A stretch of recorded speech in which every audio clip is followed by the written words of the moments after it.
안녕하세요. 경자입니다. 이번 주에 국내 주요 증권주들을 한번 말씀을 드리려고 준비를 하고 있었거든요. 그런데 오늘 아침에 이란과 미국이 극적으로 휴전에 합의했고 주가가 크게 반등이 나왔습니다. 그래서 이 컨텐츠를 말씀드리는 타이밍이 약간 아쉽기도 하지만 그래도 전쟁이 마무리가 되면 증권주들은 전 고점을 회복할 가능성이 저는 충분히 있다고 생각을 하거든요. 그래서 오늘은 국내 메이저 증권사들에 대해서 한번 정리를 해보았습니다. 자, 일단 저번 주 투자일기에서 한번 말씀을 드렸는데 저는 전쟁이 마무리가 되면 증권 업종이 굉장히 탄력적으로 반등할 것 같다고 생각을 했었거든요. 그래서 저번 주에 NH투자증권을 데리고 왔다고 말씀을 드렸는데 오늘 주가가 크게 반등이 나왔습니다. 그래서 제가 담았던 종목도 벌써 수익률이 10% 넘게 나왔더라고요. 그래서 빠르게 반등이 나온 것은 정말 좋은 일이지만 이게 사람의 욕심이 끝이 없거든요. 한편으로는 수량을 더 늘리지 못했는데 반등이 나왔다는 부분이 살짝 아쉽기도 합니다. 그래서 NH투자증권은 오늘 크게 반등이 나왔지만 그래도 전쟁 전의 고점에 비하면 여전히 주가는 20% 하락하고 있거든요. 사실 증권주들이 전쟁 전까지만 하더라도 분위기가 상당히 좋았었는데 이란 전쟁 영향으로 분위기가 많이 꺾였었고요. 게다가 NH투자증권은 배당락까지 겹쳤다 보니까 하락폭이 조금 더 크게 나온 것이 아닌가 저는 그런 생각이 들었습니다. 그래서 휴전 내용이 오늘 아침부터 나오면서 시장이 크게 반응했고 증권주들도 주가가 크게 반등이 나왔거든요. 그리고 2주 정도 휴전을 하고 나면 미국은 이제 대통령이 임의로 전쟁할 수 있는 두 달이 거의 마무리가 됩니다. 그래서 추가로 전쟁을 하려면 의회 승인을 받아야 하는데 현재 미국 여론을 감안했을 때 승인받는 것은 저는 어렵다고 생각을 하거든요. 그러므로 이번 전쟁은 2주 휴전한 뒤에 그대로 종전으로 이어질 것이라고 개인적으로는 기대를 하고 있고요. 그래서 오늘 대부분의 증권주들이 크게 반등이 나왔지만 그래도 증권주들의 전 고점을 생각한다면 조금 더 회복할 수 있는 사이드는 남아있다고 생각을 하니까요. 오늘은 그런 관점에서 한번 내용을 가볍게 들어주시면 좋을 것 같습니다. 자, 그래서 오늘은 국내 메이저 증권사들을 한번 살펴보겠습니다. KB증권이나 신한투자증권 같은 종목들은 지주에 묶여서 상장이 되어 있거든요. 따로 말씀드리기가 어렵지만 화면 보시는 미래에셋증권이나 NH투자증권 같은 곳들은 증권업종만 개별적으로 상장이 되어 있기 때문에 오늘은 증권업종 중심으로 상장이 되어 있는 메이저 증권사 5곳을 정리를 해보았습니다. 그래서 오늘 오전 기준으로 시가총액을 살펴보니까 미래에셋증권이 약 36조 원으로 증권 대장주라고 볼 수가 있겠고요. 다음으로는 한국금융지주, NH투자증권, 그리고 키움증권과 삼성증권 순서대로 시장에서 평가를 받고 있었습니다. 자, 그래서 첫 번째로는 실적부터 한번 살펴보았는데 증권업종은 실적이 아주 가파르게 성장하고 있거든요. 증시 쪽으로 자금이 크게 들어오고 있기 때문에 일단 25년 실적도 다들 대단하게 나왔습니다. 특히 한국금융지주는 24년 대비 실적이 2배 늘어나서 순이익 2조 원을 넘겼더라고요. 아주 인상적인 실적을 보여주었지만 사실 주식시장에서 중요한 것은 과거보다 미래입니다. 26년에 어떤 실적을 보여주느냐가 더 중요하기 때문에 컨센서스 기준으로 26년 실적을 정리를 해보았거든요.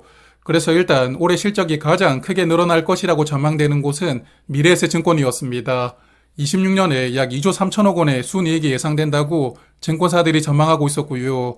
그래서 25년 대비 이익을 무려 44%나 개선할 것이라고 전망했습니다. 그리고 삼성증권은 28%였고 키움증권은 27%, 그리고 NH투자증권도 21%로 이 세 곳은 20% 이상 올해 실적이 개선될 것이라고 전망됩니다. 다만 한국금융지주는 25년에 실적이 너무 크게 올라왔다 보니까 26년에는 약 3% 정도로 올해는 실적이 조금만 늘어날 것이라고 증권사들은 전망하고 있었습니다. 그래서 PER로 밸류를 살펴보니까 미래에셋증권이 가장 높은 평가를 받고 있더라고요. 미래에셋증권은 아무래도 증권 대장주이기도 하고 또한 앞서 말씀을 드렸지만 26년의 실적이 크게 개선될 것이라고 전망이 되거든요. 그러다 보니까 예상 실적 기준으로도 PER은 약 16배로 가장 좋은 평가를 받고 있었습니다. 그리고 26년 예상 실적 기준으로 NH투자증권은 9.6배로 두 번째로 좋은 평가를 받고 있었고요. 키움증권은 8.5배, 삼성증권은 7.2배로 평가를 받고 있었고, 그리고 한국금융지주는 6.4배로 가장 낮은 평가를 받고 있더라고요. 그래서 아무래도 여기는 올해 실적이 크게 개선되기가 어렵다는 전망치가 밸류에도 미리 반영이 되었다 보니까 상대적으로 조금 저평가를 받고 있는 것은 아닌가 싶기도 합니다. 그래서 미래에셋증권은 증권 대장주이기도 하고 또 올해 실적이 크게 개선된다는 전망도 있다 보니까 다른 증권주들보다 훨씬 더 좋은 평가를 받고 있더라고요. 그리고 아시는 분들도 많으시겠지만 미래에셋증권은 스페이스X 지분을 가지고 있습니다. 스페이스X가 올해 여름에 상장할 예정인데 미래에셋증권이 가지고 있는 지분의 평가 이익만 무려 1조 원 정도 된다고 기사가 나오고 있더라고요. 그래서 스페이스X가 상장하고 주가가 크게 올라가면 미래에셋증권도 수혜를 받을 수가 있기 때문에 아마도 이런 부분도 미래에셋증권이 좋은 평가를 받는 하나의 큰 이유가 되지 않을까 생각합니다. 자, 그러면 이번에는 주주환원 관점으로 한번 체크를 해보았습니다. 먼저 배당금부터 살펴보면 다들 배당금을 매년 늘려가고 있더라고요. 그렇지만 배당률 차이가 조금 크게 나오고 있는데 일단 미래에셋증권은 25년 배당금이 300원이었거든요. 게다가 주식 배당도 하였기 때문에 주식 배당까지 합산하면 배당률이 1%는 약간 넘을 것으로 보였습니다. 그렇지만 배당주 관점으로 접근하기에는 조금 애매하다고 생각되고요. 그리고 키움증권도 매년 배당금을 늘려오고 있는데 25년 배당률이 2.5%였거든요. 다른 종목들보다 배당률이 살짝 낮았습니다. 그리고 한국금융지주와 NH투자증권, 삼성증권은 3% 후반 배당률이거든요. 그래서 이 세 곳은 배당주 관점으로도 접근을 해볼 만한 종목이라고 생각됩니다. 자, 그런데 요즘에는 배당금을 많이 주는 것도 중요하지만 주식을 소각시켜 주느냐도 중요한 포인트이거든요. 25년 이후로 주식을 얼마나 소각을 시켰는지 공시를 조금 찾아보고 정리를 해보았는데요. 일단 키움증권은 작년부터 올해까지 거의 1년 동안에만 약 195만 주를 소각을 하였습니다. 그래서 전체 주식의 약 7%에 해당하는 주식을 소각했기 때문에 주식 소각을 굉장히 왕성하게 하고 있는 곳이고요. 그리고 미래에셋증권도 1년 동안 주식을 3천만 주 소각을 시키면서 전체 주식의 5%를 줄였더라고요. 그러므로 여기도 주식 소각을 굉장히 적극적으로 하고 있습니다. 그리고 NH투자증권은 약 341만 주를 소각하면서 전체 주식의 1%를 감소를 시켰던데 그렇지만 한국금융지주와 삼성증권은 주식 소각을 하지 않았더라고요.